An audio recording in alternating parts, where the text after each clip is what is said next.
Then gentleman moving to your selection system, सबसे important चीज selection system. बहुत सारी बातें हैं जो लोगों ने आपको बताई होंगी सिलेक्शन सिस्टम के बारे में, उन्होंने आपको बहुत गलत गलत बातें बताई, क्योंकि बताने वाले कौन? सिविल, और जानने वाले भी कौन? सिविल। तो वो सिविल लोग जो ना कभी आईसीएसबी का हिस्सा रहे, जिन्होंने कभी अपनी जिंदगी में वर्दी नहीं पहनी, वो लोग आपको किस तरह से बता सकते हैं सिलेक्शन सिस्टम के बारे में? ये बात मेरी समझ से बाहर है। और किस तरह से आप लोग उन लोगों के हाथों बेवकूफ बन जाते हैं, ये भी बात मेरी समझ से बाहर है। जेंटलमैन, सिलेक्शन सिस्टम के अंदर सबसे पहला जो स्टेप है, that is your initial test. अब इनिशियल टेस्ट किस चीज के ऊपर कॉम्प्राइज करता है? सबसे पहले इसमें वर्बल के सवाल होते हैं। वर्बल से मुराद वो सवाल हैं जिनको आप जुबान से एक्सप्लेन कर सकते हैं। मसलन 1, 2, 3, 4, इसके बाद क्या आएगा? 5। इसी तरह से नॉन वर्बल, नॉन वर्बल में वो सवाल होते हैं जो आप जुबान से एक्सप्लेन नहीं कर सकते। मसलन डायग्राम्स वाले सवाल, डायग्रामेटिक क्वेश्चंस, पैटर्न वाले सवाल। और थर्ड पे आपका आता है एकेडमिक। अब जेंटलमैन, बहुत सारे बच्चे इसकी तैयारी नहीं करते इनिशियल टेस्ट की। क्यों? क्योंकि उनको लगता है कि बस 50% नंबर लेने हैं इसमें, और बस पास हो गए तो आईसीएसबी के लिए क्वालिफाई हो जाएंगे। ये सबसे बड़ी मिसकंसेप्शन है। मे बी आप लोगों को इस बारे में बिल्कुल ना पता हो, लेकिन आज मैं आपको ये बात क्लियर कर देता हूं कि ये जो इनिशियल टेस्ट है, ये आपका मेरिट बनाता है। इसमें जितना अच्छा स्कोर करेंगे उतना ज्यादा आपको फायदा होगा।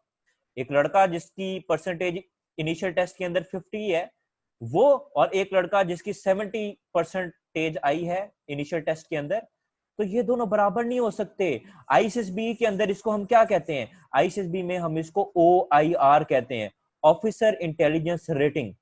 तो जिस कैंडिडेट की OIR, ऑफिसर इंटेलिजेंस रेटिंग ज्यादा होती है, उसका मेरिट आसानी से बन जाता है। तो इसकी तैयारी आपको जरूर करनी चाहिए इंटेलिजेंस की, आपको एकेडमिक की तैयारी जरूर करनी चाहिए, आपको ओवरऑल इनिशियल टेस्ट की तैयारी जरूर करनी चाहिए। इसको आप सीरियसली लें, वरना लास्ट पे जब आप लो मेरिट हो जाएंगे तो फिर आप लोगों के पास जाएंगे और ये कहेंगे कि पता नहीं मेरा मेरिट क्यों नहीं बना। जबकि जो रियल हकीकत है, जो इसके पीछे वजह है, वो मैंने अभी आपको बता दी। इसके बाद जेंटलमैन आपका आता है इंटरव्यू। इंटरव्यू में 3 ऑफिसर्स बैठे होते हैं। साइकोलॉजिस्ट, एक कमांडिंग ऑफिसर होता है, और एक विजिटिंग ऑफिसर होता है जो किसी दूसरे इलाके से आता है। अब बहुत सारे लड़के मुझसे पूछते हैं कि सर मैं क्या करूं कि मेरा इंटरव्यू क्लियर हो जाए? सर मैं शेव करके जाऊं? सर मैं 2 पीस पहन के जाऊं? सर मैं शूज कैसे पहनूं? तो मेरे भाई, इसकी कोई इंपॉर्टेंस नहीं है। तुम शेव किए बगैर भी चले जाओ तो क्या जो हाफिज होते हैं, जिन्होंने दाढ़ी रखी होती है, उनकी सिलेक्शन नहीं होती? होती है। बहुत सारे हाफिजों की सिलेक्शन होती है। ये चीजें नहीं देखी जा रही, ये चीजें नहीं देखी जा रही। आईसीएस भी आपकी पर्सनैलिटी का टेस्ट है, पर्सनैलिटी का टेस्ट है, ना कि आपकी लुक्स का। सो जेंटलमैन, आपकी पर्सनैलिटी में ये होनी चाहिए ऑफिसर लाइक क्वालिटीज। कुछ ऑफिसर लाइक क्वालिटीज इंटरव्यू में देखी जाती हैं, और जो बाकी ऑफिसर लाइक क्वालिटीज हैं, उनकी कंफर्मेशन के लिए आपको फिर भेजा जाता है आईएसएसबी के अंदर। अब ये ऑफिसर लाइक क्वालिटीज के बारे में आपको कौन बता सकता है? कोई सिविल बंदा आपको बता सकता है? नहीं, एक सिविल बंदा आपको नहीं बता सकता। या वो लोग जिनको आप फेसबुक के पेजेस के ऊपर, फेसबुक के ग्रुप्स के ऊपर फॉलो करते हैं, क्या वो बता सकते हैं? नहीं। आपने डिफरेंट ग्रुप्स ज्वाइन किए होंगे। मसलन कोई ग्रुप बना हुआ है आईसीएसबी प्रिपरेशन के नाम से, कोई ग्रुप बना हुआ है 146 PMA प्रिपरेशन के नाम से। तो इसके एडमिन्स कौन है? ये सब वो लोग हैं जो कि खुद नॉट रिकमेंडेड हैं या सिविल लोग हैं। They know nothing.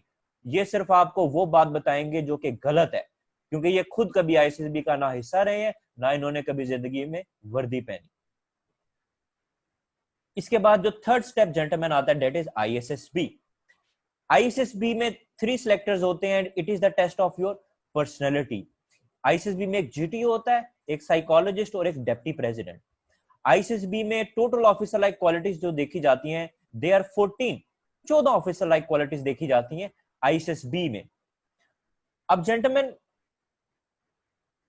आईसीएसबी ना आपकी पर्सनैलिटी का टेस्ट है, पर्सनैलिटी का टेस्ट है।